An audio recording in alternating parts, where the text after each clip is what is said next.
नमस्कार बच्चों, कल हमने पार्ट 1 का दोहरान किया था। आज हम पार्ट 2 का दोहरान करेंगे। हमारा पार्ट 2 है दो दोस्त। दो दोस्त ये एक कहानी है। पहले भी मैं आपको ये कहानी सुना चुकी हूँ। आज हम उसका दोहरान करेंगे। तो इस कहानी में क्या होता है, जंगल में एक बरगद का पेड़ होता है जिसपे एक चिड़िया अपना घोंसला बना के रह रही थी। अब एक दिन एक हाथी उस घोंसले की तरफ आ रहा होता है और चलते चलते वो रास्ते के जितने भी पेड़ थे उनकी डालियों को वो तोड़ रहा होता है। तो जैसे ही हाथी चिड़िया के जिस पेड़ पर चिड़िया रहती थी उस बरगद के पेड़ की तरफ आता है तो चिड़िया उसे देख लेती है और वो घबरा जाती है, कहीं हाथी मेरे घोंसले को तोड़ दे या इस पेड़ की वो डालियां तोड़ देगा तो क्या होगा, मैं कहाँ रहूंगी, वो ऐसा सोचती है। और वो हाथी से प्रार्थना करती है कि हाथी भैया आप मेरे घोंसले को मत तोड़ना, आप बरगद के पेड़ की डालियों को मत तोड़ना। अगर डालियां नहीं तोड़ेंगे आप तो क्या होगा, उसका घोंसला भी नहीं टूटेगा। किसका घोंसला? चिड़िया का घोंसला। अब जैसे ही वो हाथी को बोलती है कि हाथी दादा आप मेरे बरगद के पेड़ की डालियां मत तोड़ना, तो हाथी उसको मजाक बनाता है उसका। और वो सोचता है इतना छोटी सी चिड़िया क्या मेरी दोस्त बनेगी, और मैं इतना बड़ा, तो दोस्ती में तो कोई संबंध ही नहीं है यहाँ पर। तो हाथी हंसता है और उसका मजाक बनाता है। तो हाथी उसे बोल भी देता है कि ठीक है, मैं तुम्हारे पेड़ों की डालियां, तुम्हारे बरगद के पेड़ की डालियां नहीं तोड़ूंगा, तुम्हारा घोंसला भी नहीं टूटेगा। तो हाथी उसको ऐसा कहकर वहां से चला जाता है। अब जंगल में एक दिन जोरों की आंधी चलती है, और आंधी चलती है तो आप लोग भी जानते हैं क्या होता है, मिट्टी उड़ती है, कोई बड़ी बड़ी चीजें भी उधर उड़ने लगती हैं। लेकिन उस दिन जंगल में क्या होता है, आंधी से जो मिट्टी उड़ती है उसके धूल के कारण हाथी की आंख में चले जाते हैं। और जब आंख में हमारे कुछ चला जाता है तो हमें कैसा लगता है, हमें आंख में कुछ चुभने लगता है। तो वही हाथी के साथ हुआ और हाथी जोर जोर से चिंघाड़ने लगा। अब हाथी जब जोर से चिंघाड़ता है तो चिड़िया उसकी आवाज सुन लेती है और उसकी आवाज सुनकर वो वहां पहुंच जाती है जहाँ पे हाथी होता है। हाथी के पास वो पहुंच जाती है। अब वो हाथी को बोलती है, हाथी दादा क्या हुआ, आप क्यों इतना चिंघाड़ रहे हो, क्यों इतना चिल्ला रहे हो। तो हाथी बोलता है, हाथी क्या कहता है कि चिड़िया रानी मेरी आंख में क्या चला गया है, एक कंकड़ चला गया है, क्योंकि जंगल में आंधी चली थी और आंधी में उड़कर मिट्टी कहाँ चली गई, एक कंकड़ हाथी की आंख में भी चला गया था। तो अब चिड़िया क्या करती है, चिड़िया की चोंच कैसी होती है, बहुत ही नुकीली होती है। अब चिड़िया अपनी नुकीली चोंच से हाथी की आंख में से कंकड़ निकाल देती है।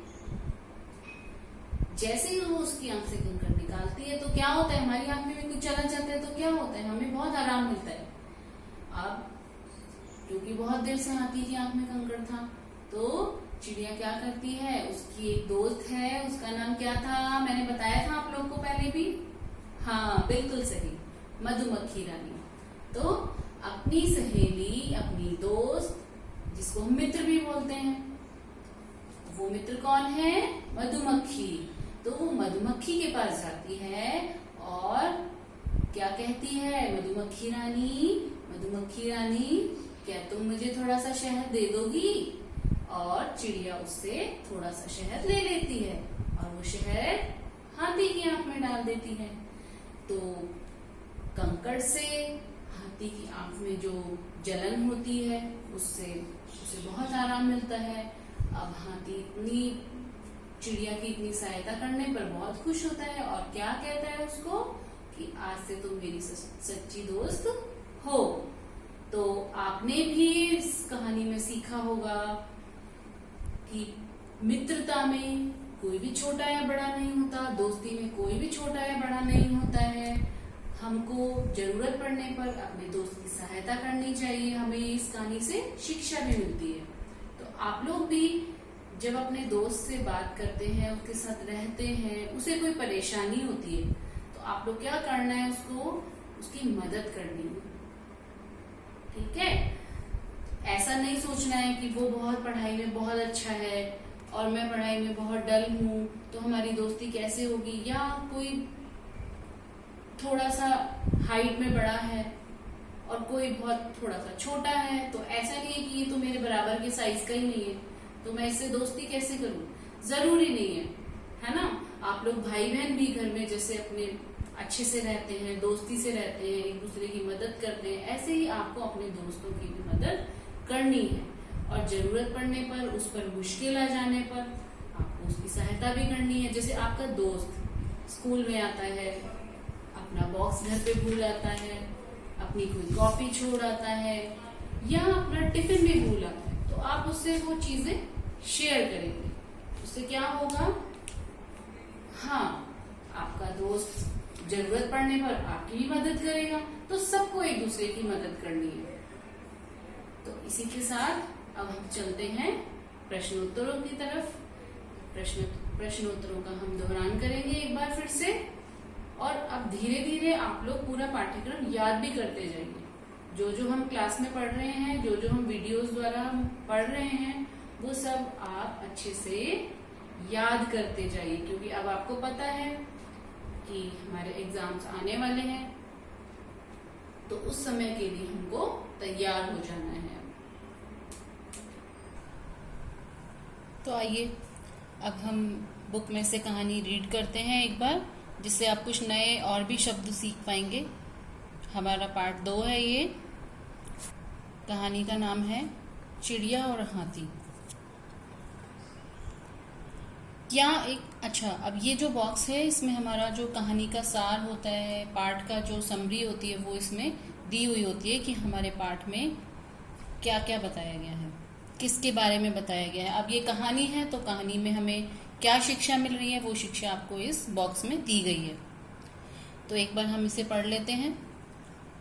क्या एक नन्ही चिड़िया और हाथी में दोस्ती हो सकती है? दोस्ती में कोई छोटा या बड़ा नहीं होता। दोस्त मुसीबत के समय एक दूसरे की मदद किस प्रकार करते हैं, आओ पढ़ें। जंगल में बरगद का एक पेड़ था। पेड़ पर एक नन्ही चिड़िया घोंसला बनाकर रहती थी। एक दिन वह पेड़ की डाली पर बैठी गा रही थी। तो चिड़िया क्या गा रही थी? चिड़िया की आवाज कैसी होती है? ची ची ची ची, ऐसे वो गा रही थी। तो बच्चों, आप लोग भी अपनी बुक खोल लीजिए और बुक में फिंगर रख लीजिए। उसने सामने से एक हाथी को आते देखा। हाथी अपनी सूंड से पेड़ों की टहनियां तोड़ रहा था। टहनियां मतलब पेड़ों की जो डालियां होती हैं वो। यह देखकर नन्ही चिड़िया डर गई। वह तेजी से उड़कर हाथी के पास गई। चिड़िया बोली, हाथी दादा, बरगद के पेड़ की डालियां मत तोड़ना। पेड़ पर मेरा घोंसला है, घोंसला टूट जाएगा तो हम कहाँ रहेंगे? अब जब चिड़िया का घर ही नहीं होगा तो वो कहाँ रहेगी? हाथी हंसा और बोला, तुम नन्ही सी चिड़िया हो और मुझे सीख दे रही हो। चिड़िया बोली, छोटी हूं तो क्या हुआ? तुम मेरी बात मान लोगे तो मैं तुमसे दोस्ती कर लूंगी। हाथी फिर हंसा और बोला, अच्छा, तो तुम मुझसे दोस्ती करना चाहती हो? ठीक है, मैं बरगद के पेड़ के पास नहीं जाऊंगा। अब हाथी अगर उस पेड़ के पास नहीं जाएगा तो चिड़िया डरेगी भी नहीं, है ना? तुम्हारा घोंसला नहीं टूटेगा। यह कहकर हाथी दूसरे रास्ते से चला गया। पेज टर्न करिए अब आप।